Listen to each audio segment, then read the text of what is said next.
Okay, folks. Howdy, howdy. My name is Alex McGarry. I'm with EditShare, and I'm really excited to, introduce y'all to this webinar that we've kind of developed out.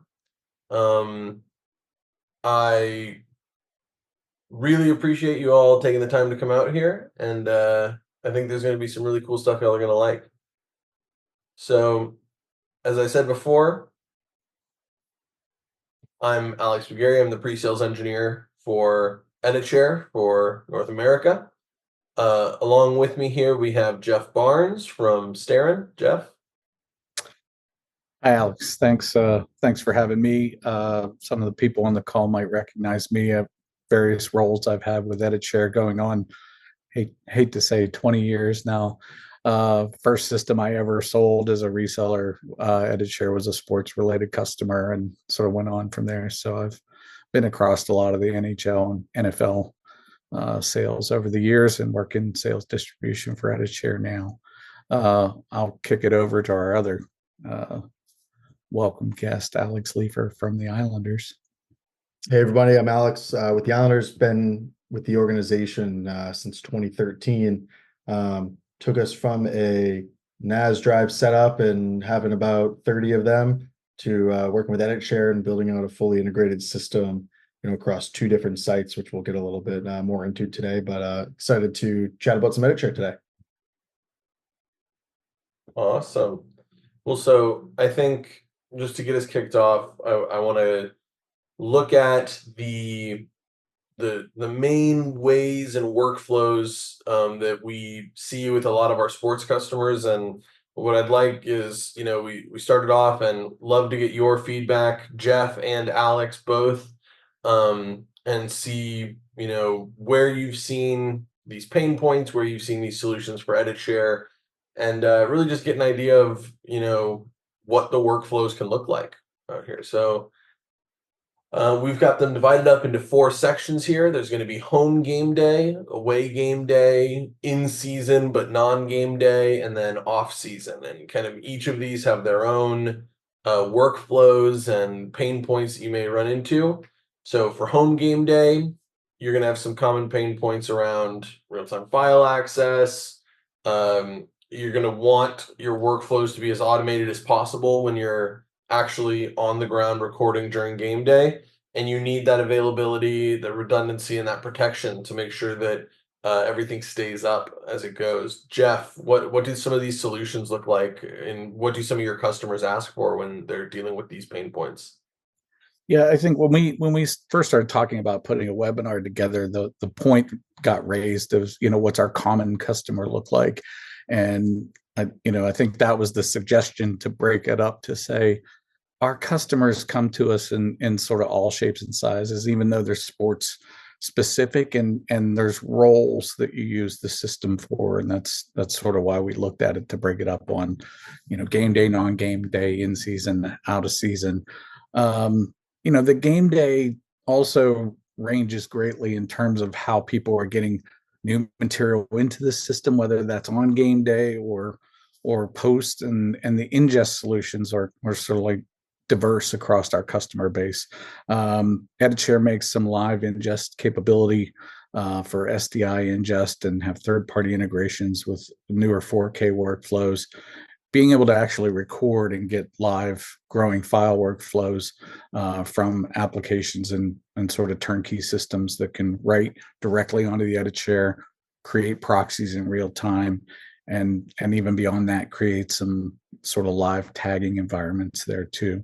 But this can, not all of our customers do that, and a lot of our customers have very good replay operators, replay systems in-house, and they're doing what you would consider the traditional melt.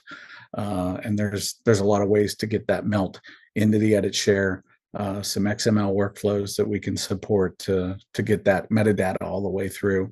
So it can be very simple, it can be very elaborate, and we can be part of that turnkey solution one way or the other. So it is very diverse, what I've seen over the years in terms of who and how get material into and access it in real time. What about you, Alex? What are you guys doing on game day? Yeah, I mean, it's, we utilize our EditShare setup in a variety of ways. you know, as I mentioned earlier, we have two sites. We have our main production site and then we have our arena site. And so for a home game day, we are accessing both of them. And we're utilizing them in again in a variety of ways for day-to-day projects and our long form pieces. You know, we are utilizing Edit Share either via VPN if we're going from the arena back to our Flow Park office to access that content, but we're also utilizing Edit Share at the arena to load content to every single machine in the control room. Our motion graphics team is building everything on the Edit Share there and rendering everything out, and it's a mixture of real-time motion graphics that are being rendered and shown on the board and on the ice projection, as well as you know, content that's just pre-rendered and loaded in. And then we're also using Edit Share as the kickout, as you were saying, to out of replay. Our replay operator is kicking out a variety of content for us, as well as we have a specific game night editor who is there on a game night who is cutting their own clips and cutting specific things from the show, which is all getting kicked out to Edit Share and then organized, tagged, etc. But we use it in so many different ways. And it's really, you know, really integrated Edit Share into our entire control room environment, and allows us to, one, work fluidly, load super efficiently, and you know, it, while we use other tools to help us manage and make sure that we have all the right content loaded, having the Edit Share makes it super simple, and we have so many users over there who are utilizing and accessing it that we're also familiarizing a bunch of our other operators with the Edit Share setup, which is great because it, you know, it makes it cohesive and easy across all the different buildings that they work in, as well as they become more familiar with these types of setups. That's awesome. And I think one thing that I wanted to point out that you just mentioned, which I think is valuable, is the across multiple buildings, right? Across a stadium, across, you know, wherever you have your Edit Shares set up or your overall infrastructure built out, Edit Share can kind of fit into that, and can, you know, allow them to talk to each other really effectively and allow quite a bit of communication between sites, which is something we'll get into later. But I think it's really important for your home game day, for the ability to, you know, hey, we have something in the stadium, we want to get something back to the office, right? Yeah, 100%. So we have a couple different protocols that are set up. So daily, we have a backup that goes from our Flow Park office to our arena, and then vice versa at a different at overnight from the arena back.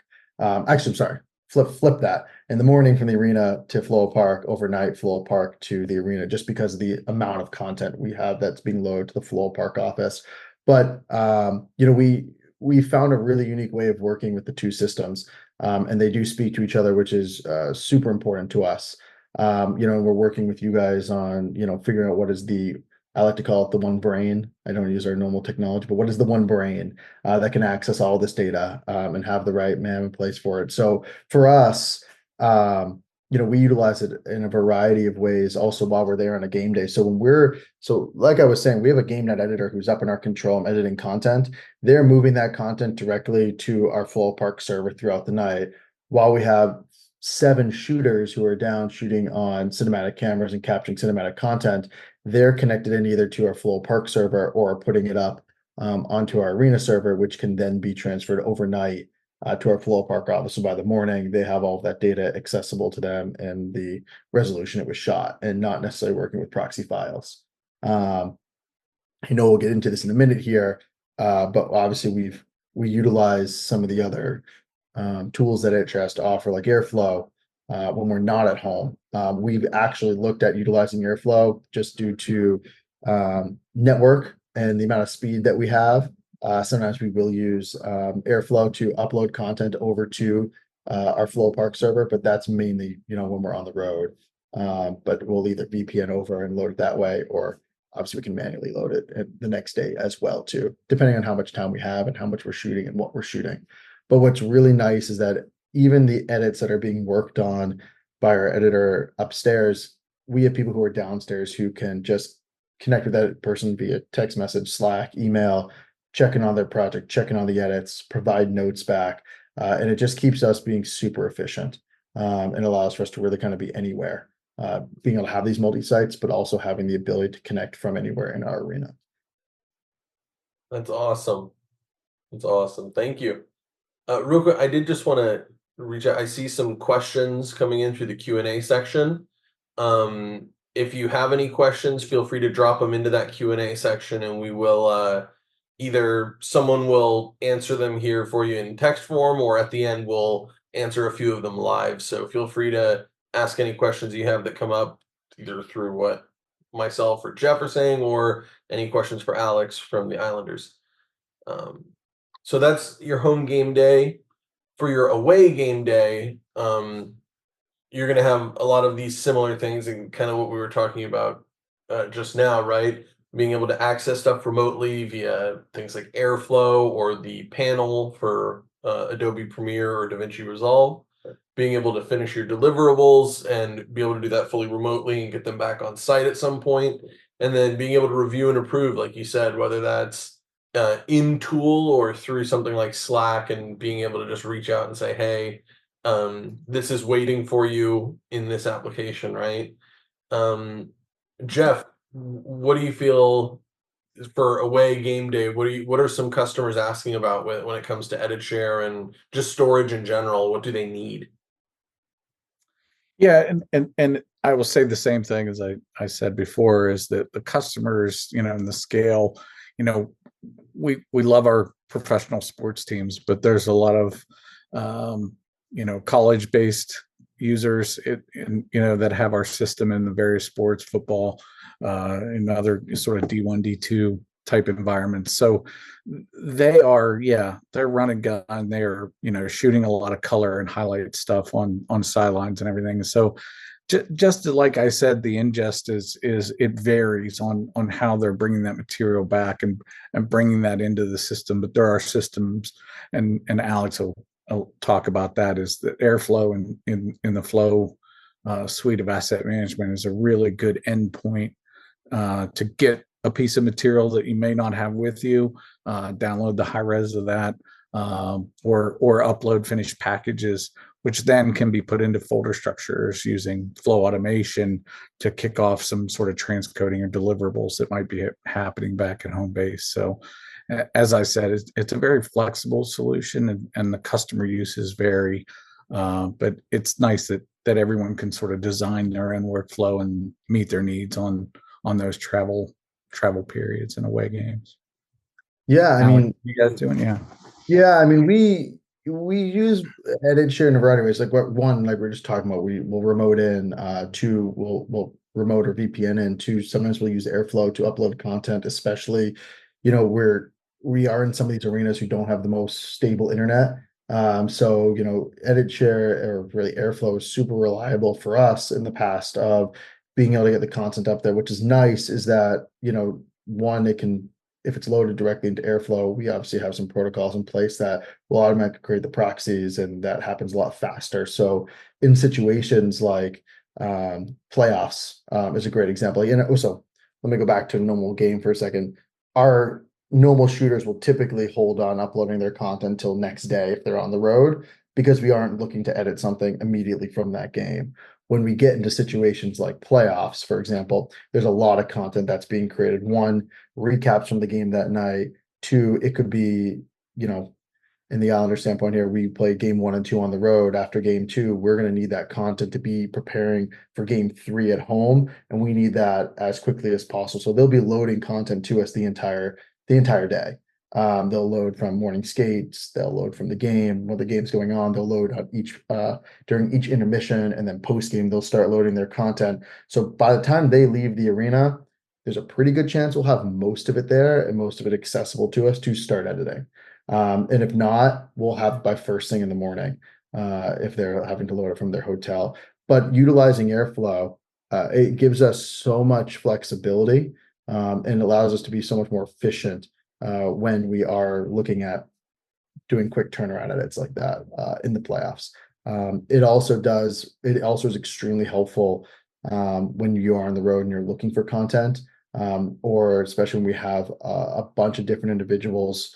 For us, and not taking really a game day, but just kind of talking regular in season, utilizing Airflow, it does allow us to give access to other people in the company and allow them to search our tags.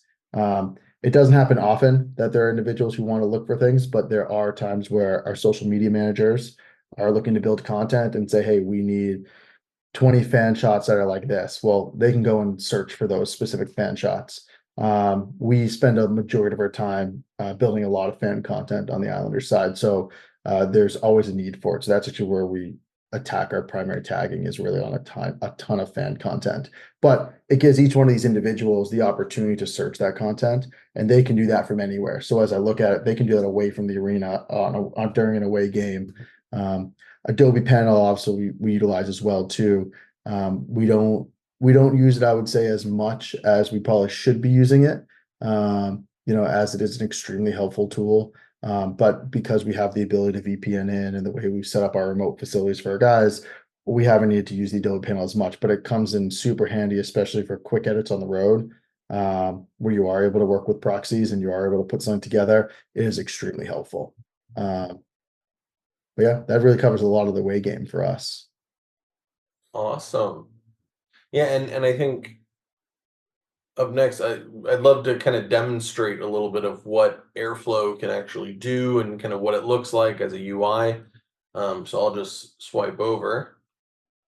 So this right here is Airflow, right? So we can go in here, we can pull a full, clean out, clean feed right here. And one of the big benefits of Airflow is the ability to kind of instantly add metadata to the database and tagging and all kinds of custom stuff. So I can go in here for a sports workflow and I can add, oh, this is a home game for us. We're in Q2 type of footage. This may be, audience reporting, camera angle. You can say bleachers, right? And then comments, here's where we can add, Eagles, swarm, and then we can add, specifically Eagles win, final score 32-11, right? And so now we have all of this rich content that we can now search through and really pull a lot of good information from. So obviously Kyler Murray is probably not going to be in a high school football game, but this allows us to now search by that name. We can search by, oh, we need footage that's from the bleachers of the Eagles, right? So I can search Eagles bleachers and we will get that clip with all of that information, right? So obviously metadata tagging is incredibly valuable for finding content really easily. But the big benefit of doing it in Flow is that this type of search capability, this type of content, the ability to find the content is also available in Premiere, right? So I can now do that same thing, bleachers,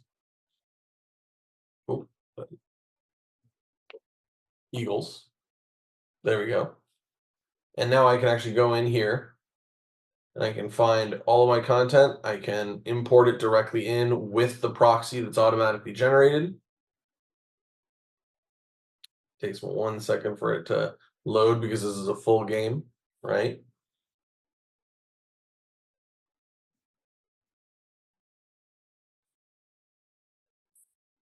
And so this actually allows you to do all of the same stuff that we were doing with Airflow here, modifying metadata, pulling clips, actually, like I said before, pulling and creating proxy and doing some of the automations that are involved with Flow and just with the MAM in general. This now gives you the ability to pull clips in, bring them into your timeline, start working with them as soon as you get them in, right? And this can be a growing file that's being recorded live. This can be a game melt that you already got sent from your, your away game team that they just wanted to send you the clean feed, right? This gives you a lot of control over how you actually are interacting with your content. And like I said, everything's automatically done with proxy, right? So if I add the proxy generation.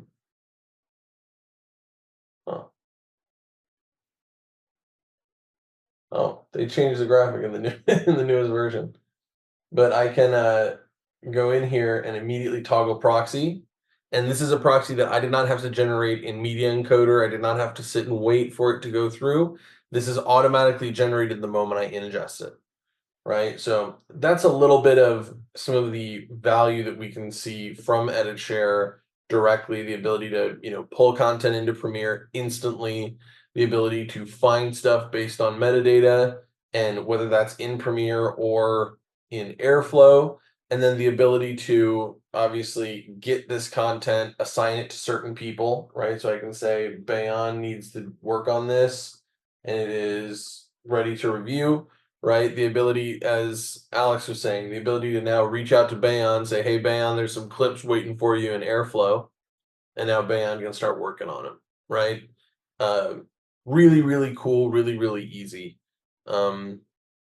Jeff, Alex, was there anything to add there? I don't want to miss the comment of saying that Airflow is such a good portal in and out of the system. If you're out there on the road, like I said, you need to, you can do that through the Adobe panel inside of Premiere. But if you're just out there and you're in a hotel room and you're browsing for clips, you can download a proxy out of Airflow. You can download the high res out of Airflow. You can also upload your finished content using that tool set too, because you might be, someone might hand you a drive and it's not, something that you sat down and cut, but you've just got to put content back up in the system. The thing to confirm and let everyone know, as soon as that new file lands, in the Airflow window, Flow is making new proxies of that on the home system as well. So everyone's going to be able to do all those things that we just talked about with any new content you put in there. So yeah, it's such a great tool. Yeah, I do think it's a really great tool as well. I think like I said, we will utilize Airflow more for our external team members to really go through. I mean, we use it internally all the time to be looking for content. For us, especially when we're not on site, because we do move between, we have a multitude of facilities. We have a city office, our main office, an arena, practice facility, then obviously on the road. So when you are looking for content, we do utilize it all the time. And it is super helpful. The proxy generation is really helpful as well too. But also I just love that it truly is synchronized across, your Airflow, your panel, and then obviously there are some legacy applications that EditShare uses it and will still utilize as well too, just for accessing the content. But growing every day to have more and more. So Awesome. Well, so I think that takes us on to our next little sub workflow that would be for non-game day or in season. Do one of y'all want to say something? Well, I was going to say there's a couple questions that came in. Yeah. I think that might be helpful. But so Joel, yes, you can search in an individual drive, or EditShare refers to them as media spaces. So when you're inside of inside of Airflow, or any one of their legacy programs, you can choose where you want to search. There's a variety of filters that you can use. For me, for example, if you were looking for a fan shot of we go extremely specific. For anyone who's on the call, who's been to UBS Arena, we have a bunch of different locations. So within the building, and we shoot and they're all spaces for fans who are, I love to say, partying. UBS Arena is about coming to a party and experiencing it. We have a lot of unique club spaces, terraces. We have an entire park outside. So, for example, if you wanted to look for something specific from 2022, 2023, that's a fan shot from the Heineken Terrace, you can put all that information in there, and then you could just tell it just to search that one media space. You could just do fan tag, family, boy, girl, or just father, son, as we'll refer to some things there. You can search any of that in any individual media space, and it doesn't need to be, especially when you're searching through Airflow, they're not mounted anywhere, right? So you're just searching it via the cloud. So they're not actually mounted on your system. If you want to mount on your system, which is nice about the Adobe panel, is you can either search and utilize the proxy, which it will download a proxy for you. And then when you come back to your office, you can obviously mount all the systems and then quickly flip over to the high res. And then there was a question around stakeholders. Do I work with for review and approval? It's a really great question. So sorry, Alex, we don't utilize the internal edit share system for our review process, but our stakeholders are really unique, right? So a stakeholder can be to us, we utilize Dropbox, just easier to send files around. But we do also have for our internal game presentation side, we do actually use edit share through and through. But for example, for stakeholders, it can be anyone who makes a request for a project, but we work with the leads of each of the marketing, social, digital, community relations, game presentation, hockey operations departments for when those types of requests come in. We have a pretty solid workflow. We also utilize Asana for project management. So some people we will typically work via email and do some updates through Asana. But our stakeholders are a variety of individuals. And it all depends, and it's per project, right? So if it's a marketing piece, we spend the time working with our SVP of marketing who will review it, and then that maybe goes up to the EVP of marketing, and then that goes out for approval. For our social side, there's a few different people. We actually have a content committee on our side over here, so we have different leaders from different areas who review, and we meet weekly and bi-weekly and as needed for other projects and pieces that we're doing. So we have a variety of ways of reviewing content and getting it out there. Awesome. I'd just like to add real quick is that it's some of the topics I think that we're going to talk about today and uses of the system are sort of tip of the iceberg discussion points. So Edit Share has a lot of deep integrations and with its own products. We're not going to get into much media silo discussion here too, but it's yet another product in the portfolio that Edit Share has merged with Shift Media and the media silo product within the last year. And that is a very sort of corporate layered review and approval environment specifically made use by a lot of marketing teams, and that integrates with Flow back and forth too. So there's a lot of ways to sort of exploit review and approval workflows within the existing tool set in Flow and some of the other things that are available from Edit Share as well. Just wanted to and jumping on top of that too, right? We use this as an initial setup. I think a lot of organizations have gone to a flexible work schedule, mixture of in-office and remote. When we were in office for first couple of years, we actually did utilize a deliverable drive. So basically when it came in to be loaded to the game, we had a game loads folder. So that would be loaded in there, which then could send a notification out to those individuals that, hey, a file's ready for them to review for the game day.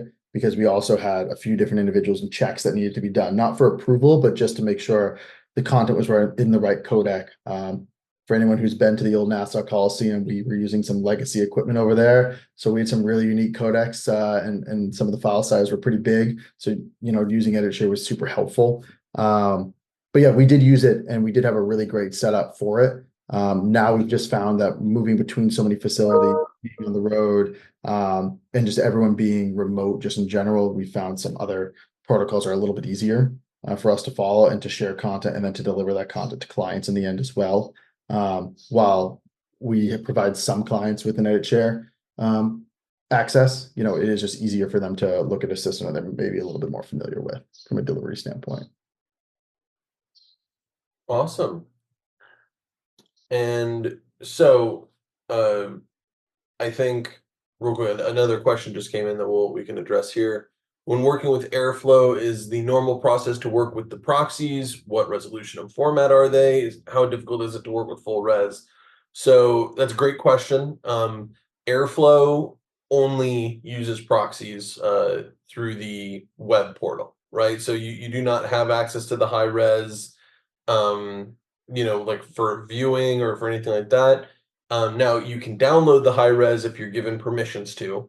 So if you want to be able to work with the high res, you can download it, work on it fully remotely, and then completely offline, and then you go ahead and send it back up. And then additionally, when we're looking at kind of utilizing full res in the Premiere panel, that is where being able to if you're on-prem with the server, you can mount it and work in full res like that. If you are accessing it remotely through the Premiere panel, you will only be able to access proxy in that case. Sure. And so I wanted to touch base on this non-game day in season, any of the edit share solutions around sub clipping, cutting and sharing for your brand partners or brand stakeholders, and then using Flow AI to do things like auto tagging and transcription. Jeff, I know you've kind of seen some of this stuff with other customers. Has there been anything you want to add to that in terms of where they might be looking for these solutions? Yeah, I mean, it's a good problem to have in terms of there's a lot of solutions out there, and some people are making use of their own sort of tool sets that they find off the shelf to say we like using this transcription service or whatever. A lot of those have the ability to have sort of a third party integration or sort of back end workflow to get that sort of metadata into Flow. Edit Share definitely has its own sort of third-party partnership integrations that they can provide, and those are optional add-ons to Flow to say that you want sort of shot detection or sort of visual sort of keying AI review, as well as automated speech to text, and all of that stuff can be then searchable, taggable inside of Flow in these various panels. So you can sort of grow the scope of how much you want to be making use of that. On the simplest layer, Flow still has one of the best logging panel interfaces. It's been around for a very, very long time, but it's a nice sort of shot box type interface for reviewing existing material, and there are environments where you can actually log that stuff live and create your own tag set manually with an operator, or do that. It's a great job for interns. Alex will probably agree with me there. Turn them loose in the summer and say, hey, tag this stuff. 100%. And that is so something that we, I haven't chatted with Alex yet, but internally we've been chatting is really looking at the auto tagging and the transcription tools that you guys have and are integrating in, because it is something for us where it is so big. We do, on any given game day, there's 41 home games a year, right? And we have usually an alumnus at every game, and we're interviewing them every game that we can to learn their stories, learn what's going on with them. So from a transcription standpoint, we think that's going to be a super helpful tool for us. And also, per our understanding is, that's searchable, right? So we'll be able to search keywords and go through one specific interview and then be able to pull all those time codes out there, which is going to be super helpful. And the auto tagging is something we're really excited about. We spent this year, we're looking to do we need to do a software upgrade. We look to do that in the summer as well. That's kind of an off-season project for us, but very excited to utilize some of the new tools you guys have to offer, as well as we're very excited to get integrated in with SwiftSync and kind of the plan there. Absolutely. Awesome. And so then the final of the kind of 4 sub workflows would be off season. And so this is obviously a very broad term. A lot of the stuff that you'll be doing in off season is going to be, when it comes to the actual management of the content, things like managing archives or compliance, workflow refinement. But then there's also going to be social workflows, things like that are just prepping for the season at hand, right? Jeff, again, I'm going to keep throwing it to you here. Do you have any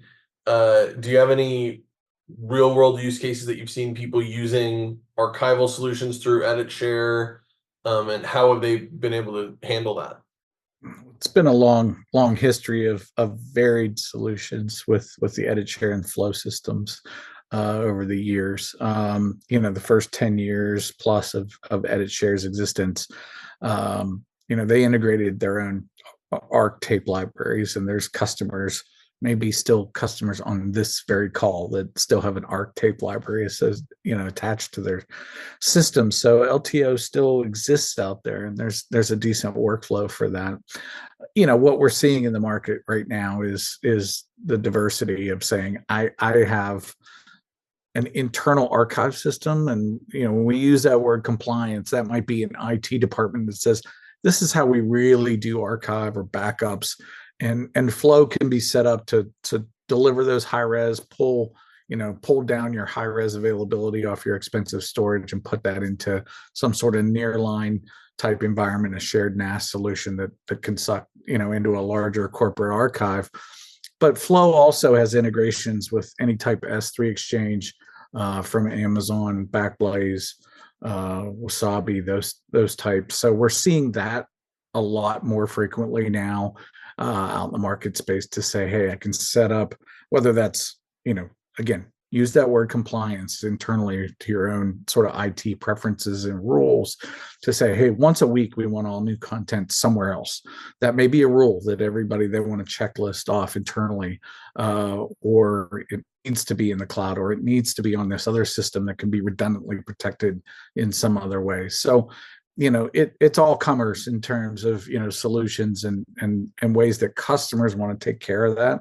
EditShare's got very flexible, multiple ways of handling that. So yeah, the off-season stuff is Alex will agree with me. The non-sexy workflow times is just sort of looking at your workflows, saying, what do we want to change about the system? Whatever. It's really, it's sort of the house cleaning time, whether it's on the archive or workflow design things. Alex, what are you guys doing? I mean, you're sort of fighting that all the time with your multiple locations, I think. Yeah, I mean, and also for us, the off season doesn't really change for us, right? We're a 24/7 content house. For us, maybe some of our priorities just shift a bit. But obviously it is an opportunity for us in the off season to, sit down, look at our content, see what we may have missed. Jeff, I think you brought up a good point about utilizing our interns. Part of our intern project every summer is for them to, kind of look at the content that we have missed or we haven't gotten to yet, and help us be able to move forward. But for us, we're never stopping. It just kind of the storyline shifts a little bit here. In the summer for us, we just kind of move on to a little bit more marketing content and planning for a game presentation for the upcoming year. But with that said, it is an opportunity for us to really go in and look at what we missed. It also gives us an opportunity to plan out for the next year of what we didn't capture enough of, and really help us build out our stronger production plans for the upcoming season. And then also, we hold a ton of concerts over the summer. And so our team covers a bunch of those as well too, and produces content for those, which creates an entire other set of tags. So because we're, not just hockey, right? So we look at concerts, events, as well. So it is a really big opportunity for us in the summer to get a little bit caught up, but also, get caught up, but also, move forward in some other areas. I'll jump on that and say Flow does support multiple templates of metadata. So you can sort of pull down totally different, overlays of different types of metadata searches against there. So you could have sports related and then just pull a menu down to say concerts or live event space or whatever, and have a totally different set of tags applied to all that material. Yeah, and that's what we love about it, right? Like we go in and we select fan tags, and then it brings up all of our fan tags that are, that are there. So it is very helpful to be able to have that for sure. Awesome. And I think that transitioned perfectly into another little short demo, just showcasing some of that functionality. So I know, as Jeff just mentioned, we can go in here with templates and we can set up like an AI workflow template. So all of this metadata, these are going to be automations that allow us to run a video analysis AI or a transcription AI. But then we may need a media silo AI, or the ability to, for a corporate video client, we need to, brand name, product name, etc. Right? So maybe you have a a sponsor that you're working with, that you're working on content for. This would be a great way to kind of organize that sponsored content separate from your actual gameplay footage, right? And then finally, of course, we have our sports, and then this is where we can put all of our information on there, right? Now, I think an important one thing that I kind of want to showcase here is Flow projects because I think they're really, really valuable when you're looking at things like game melts, social media, anything where you're generating highlights for either yourself or another team that's maybe, they are wanting a game melt for their content team, right? So we can go in here and we can say Islanders game melt, right? And give ourselves access to it, create this project here. What we can do is we can take this file and now we can go ahead and say, oh, I want this to this, right? And we can drag that into that project. And we can go in here and say this to maybe, this is a pretty cool play, right? We can do that. And as you can see here, we have these little blue flags here on these clips. These are metadata subclips. So what I'm doing here is I'm creating a shorter clip in here that is not duplicating any content. This is pure metadata in and out markers. But Flow allows you to see them and allows you to organize them as if they were clips, right? As if they were their own assets.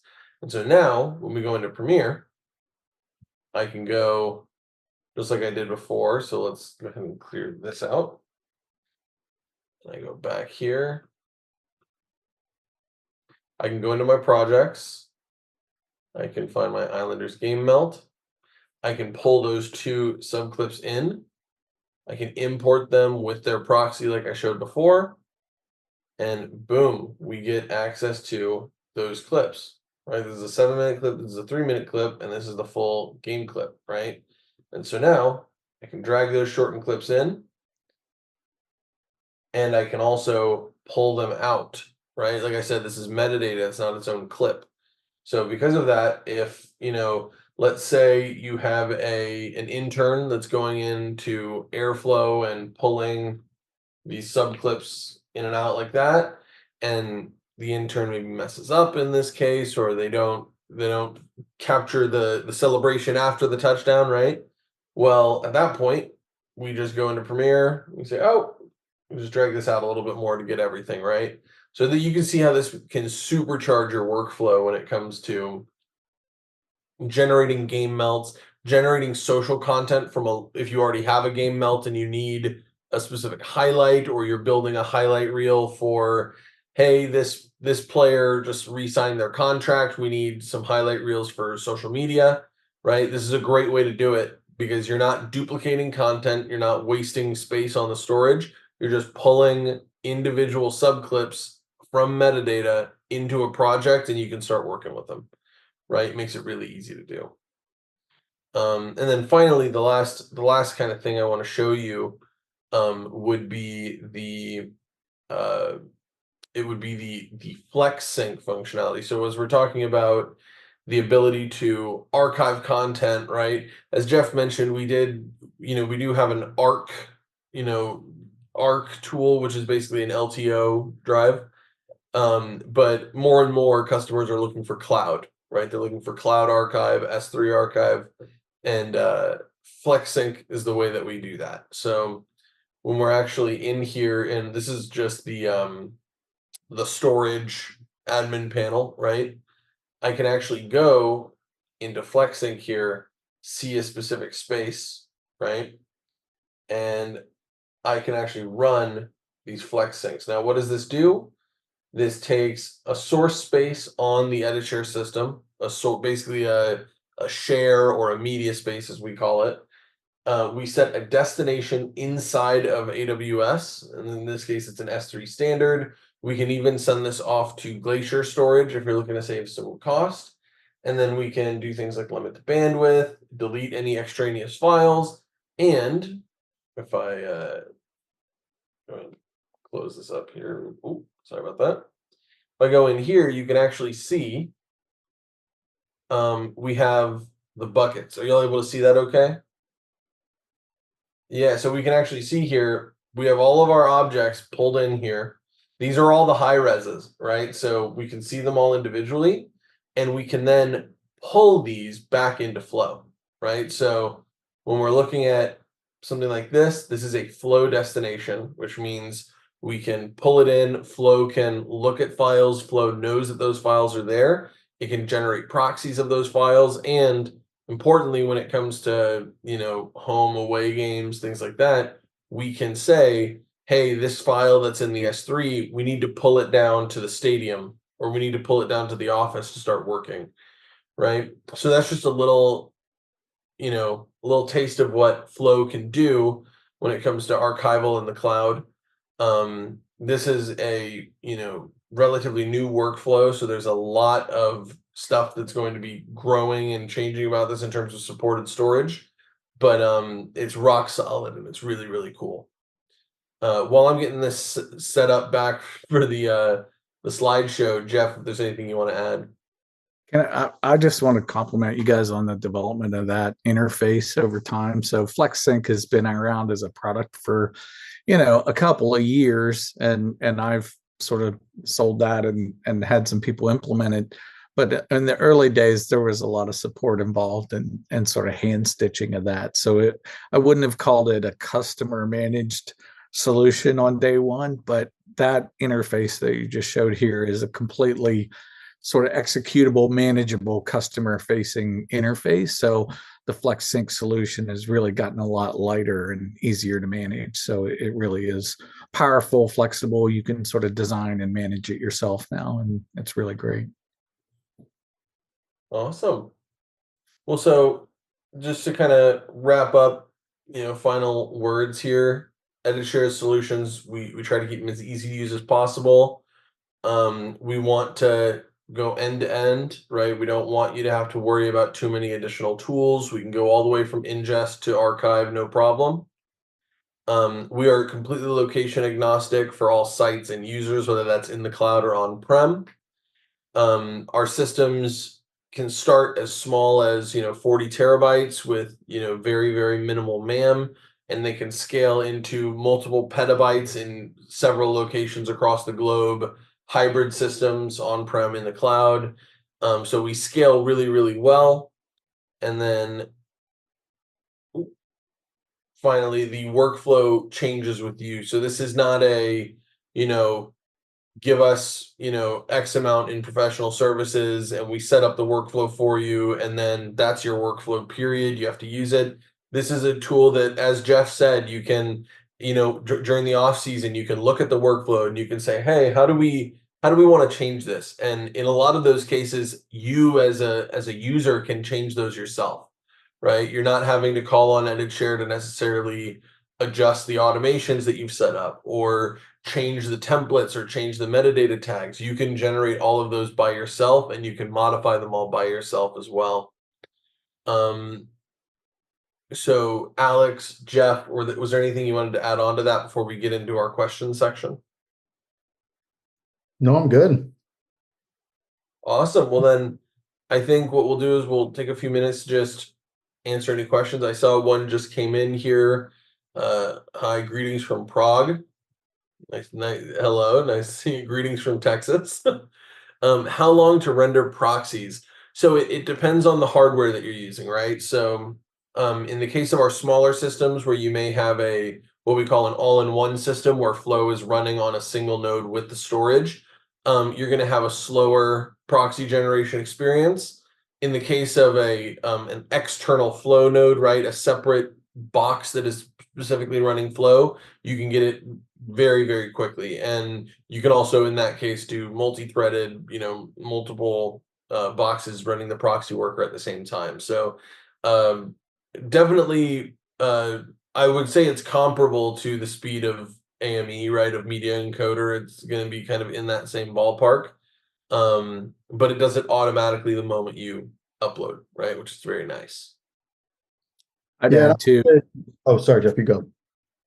Yeah, real quick. From earlier too, someone else asked what the proxy was, and EditShare on the back end has a lot of options for the size and the resolution and bitrate of those proxies. So that also is a customer sort of defined flavor. The core is MP4, but we support editorial proxies for Adobe as well, right, Alex? So yeah, a lot of impacting factors on that question. It's like, is it 4K high res or is it 1080, p, ProRes as your source? And so your in and your out have the most impact on how long a proxy generation will take. So yeah, like a big engine, horsepower sort of makes it go quicker. Sorry, Yeah, Alex. no, I was gonna say the same thing. Like, Yeah. we do everything from HD to 4K 120 to 8K content that's captured, and that's all on a game night. We have a variety of cameras out there shooting a variety of types of content, and when I say that every proxy is ready by the morning, it all depends on how much we're honestly loading in there, but it's pretty quick. And it does give us the flexibility of, we do hold truthfully. We for a while we should just send everything right in there. We've learned that for the 8K content, we just have that run like a couple times a week for that media space where that lives to build the proxies. But we built that integration early on, so it wasn't bogging us down. But that once that runs once a week there, it works out pretty well. That's a Awesome. custom integration that we built too. That one didn't create proxies right off the bat. Gotcha. Well, if there's no other questions here, I haven't seen any come in. So, any last minute questions here before we wrap up? I just wanted to reiterate too, underneath these sort of profiles that we looked at, and what I've also seen across the sports customer base over the years is, I think, Alex, you guys are getting into this too, sort of like almost reality content and series based content. So I mean, even past the profiles that we talked about, we've seen a lot of people producing series, locker room behind the scenes stuff that's sort of web series based, or even their local sort of sports provider are running weekly shows that some of these teams are doing. So you can really put the reality template on a lot of the asset management and workflow stuff to say we're shooting sports version of the Kardashians basically every week, because the fans want to see that behind the scenes content. So EditShare sits right in that world as well. So it's sports, but really it's series based production as well. Yeah, that's really where a big shift for us is going to go. We have a variety of series, but when it comes into the player content side of it, we are constantly looking at what are the stories we can tell, what does that long form content look like. But then it's a lot of data, and it's a lot to organize. And apologies if you guys hear the plane going by. I do live in the flight path of JFK, but it's really, what's been helpful for us is the speed of the system. And then something we didn't really talk about today, but just is, we have at any given time 10 people who are accessing EditShare and accessing all the content live. Some people are accessing the exact same content, and we've never found it to slow us down. And that's kind of been, where we found a lot of success for, what we do and what we create. Yeah, that's been a day one hallmark for EditShare systems since I've been involved with it, is basically the day you turn it on, it sort of changes everyone's life in house, and you see a lot of smiles when everybody's saying, I don't have to carry these drives around anymore. So it's good. Yeah. 100%. Well, I think that is awesome. Thank you, both Jeff and Alex. Thank you all for coming on. If you like what you saw here today and you want a more full-fledged demo, you want some, you want to see a quote, you want to see, what we can offer you, don't hesitate to contact us at sales@editshare.com. And then for Jeff, you can also get in touch with him at broadcast@starin.biz as well. And make sure to follow the Islanders and EditShare and Starin on all of the social media platforms you see here. Thank you so much, Jeff, Alex. I'll leave it to y'all to say any final words. Appreciate your time. You did a great job today, Alex, and got a lot of good content. I appreciate Alex and the Islanders as well. Yeah, appreciate you guys as well. Appreciate all the time and everything that we try to do with you guys. Awesome. Well, cheers, folks. Have a great day. Have a lovely day. and we will see you next time.